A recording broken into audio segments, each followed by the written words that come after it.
지난번까지 북이스라엘 멸망부터 유다 멸망, 포로기환과 제2성전 건축, 예루살렘 성벽 건축까지 있었던 일에 대해서 살펴보았습니다. 오늘은 그 다음의 일들을 알아볼 텐데요.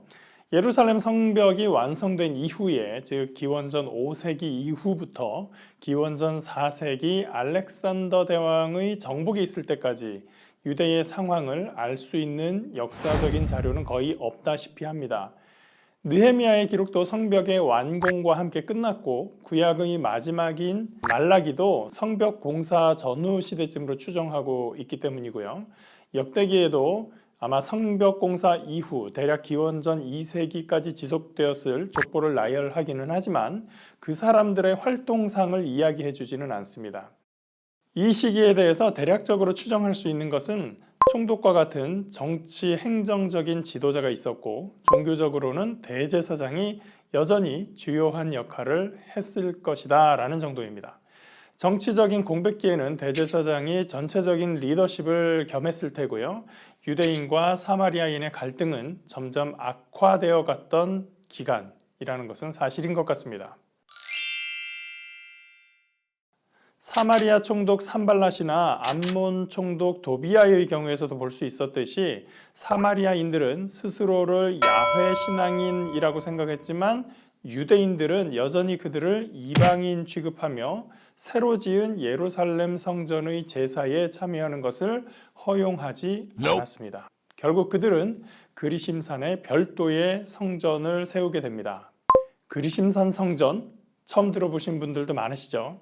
요세푸스도 그리심산 성전에 대해서 기록을 하는데 기원전 4세기 말경에 건축한 것으로 기록합니다. 왜냐하면 이때가 그 유명한 알렉산더 대왕과 관련이 있는 시기거든요.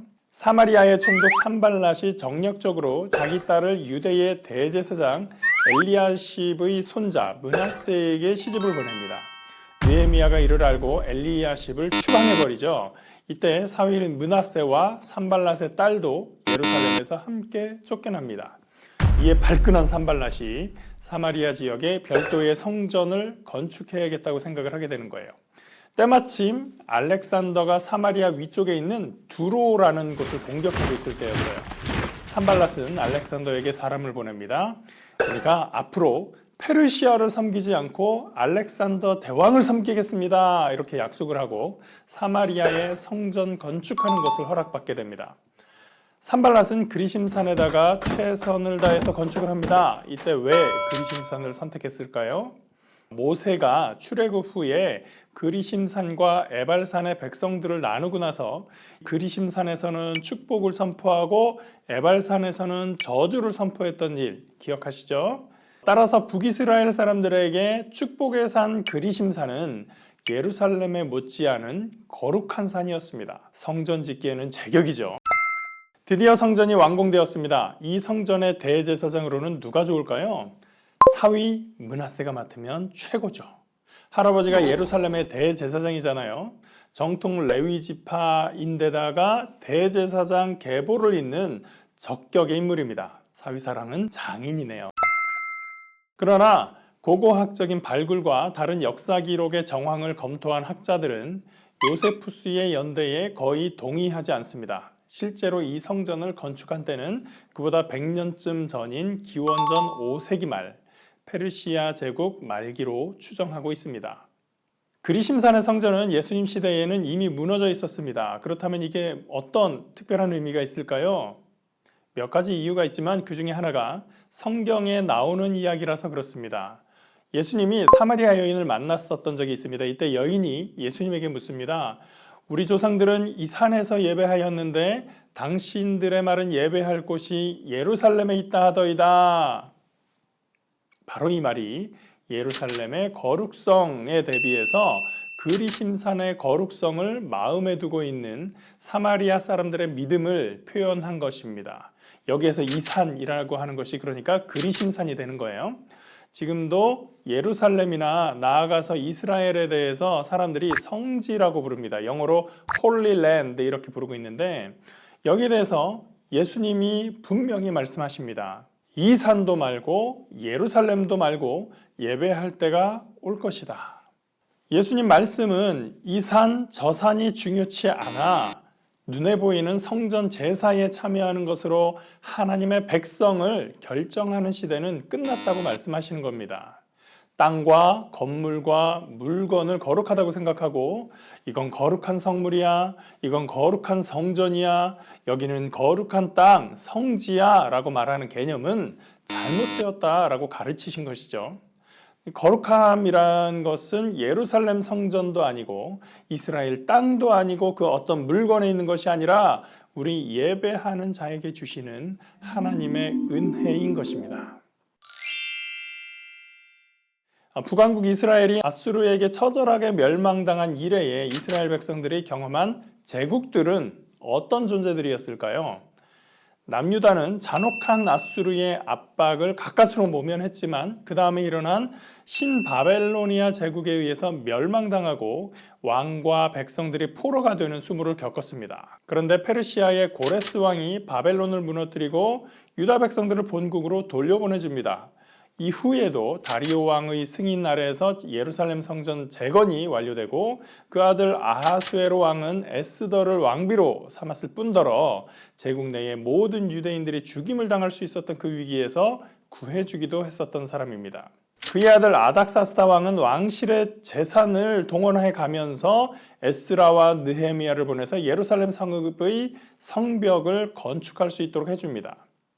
유대인들에게 제국의 왕들은 모두가 하나님의 도구였었죠. 그러나 남유다를 멸망시킨 바벨론 왕 느부갓네살은 유다 백성을 채찍질하는 징벌의 도구였고 페르시아의 왕들은 유다를 회복시키는 데 사용했던 도구라는 차이가 있었던 것이죠. 제국과 관련해서 중요한 것 중에 하나가 언어의 사용인데요. 우리나라 경우에도 일본 제국주의가 조선을 병합한 이후에 일본어만 사용하게 한 시절이 있었죠. 남아메리카를 보면 포르투갈의 식민지였던 브라질은 포르투갈어를 사용하고 나머지는 대부분 스페인의 식민지였기 때문에 스페인어를 사용합니다. 영국의 식민지였던 미국, 인도, 호주, 남아공, 홍콩 이런 곳들은 당연히 영어를 사용하죠. 이런 것처럼 바벨론은 백성들을 데리고 와서 자기들의 문화를 가르치고 자기들의 언어를 가르쳤습니다. 바벨론은 아카드어를 정치와 행정을 위한 제국의 언어로 사용합니다. 그러나 상업과 일상에서는 아람어가 사용되고 있었습니다. 이때부터 유대인들은 아람어를 생활 언어로 사용하면서 점차 모국어처럼 바뀌게 됩니다. 바벨론의 뒤를 이은 페르시아는 제국을 지배하기 위한 공통 언어로서 이미 많은 사람들이 사용하고 있던 아람어를 그대로 사용합니다. 앞서 말했던 제국들과 가장 큰 차이점이죠. 따라서 이 정책은 피지배 계층들에게 전혀 부담을 주지 않았던 거예요. 심지어 다니엘서와 에스라서에는 일부 내용이 아람어로 기록되어 있기도 합니다. 나중에는 사람들이 히브리어는 모르고 아람어만 사용하는 사람들도 상당히 늘어나게 됩니다. 지금부터 벌써 한 17년 전 영화가 되어버렸는데요. 멜 깁슨이 제작한 패션 오브 더 크라이스트라는 영화를 보신 분들은 거기에서 사용된 언어가 특이하다라고 생각을 하셨을 수 있을 겁니다.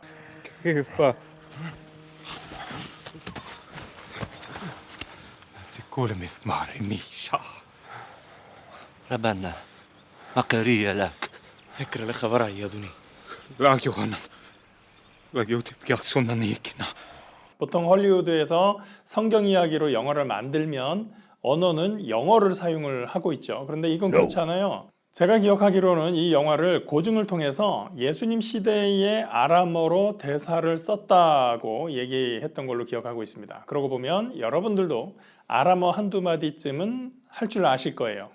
탈리타 쿰, 에파사, 아바, 엘리, 엘리, 레마, 샤바흐타니 이런 말들이 다 아람어입니다. 다 아는 말씀들이시죠? 페르시아는 언어 문제에서도 그렇고 반란을 일으키지 않는 한 각 부족마다 자치를 보장하는 통치 방식을 채택합니다. 페르시아 치하에서 예루살렘 성전도 재건하고 성읍도 재건할 수 있었던 유대인들로서는 페르시아를 반대할 이유가 없었을 뿐 아니라 오히려 선호하는 체제라고도 할 수 있을 것 같습니다. 유다로서는 딱히 이 페르시아에 저항하지도 않았고 심각한 충돌도 없었기 때문에 이 시기를 평화의 은둔 시기라고 부르기도 합니다.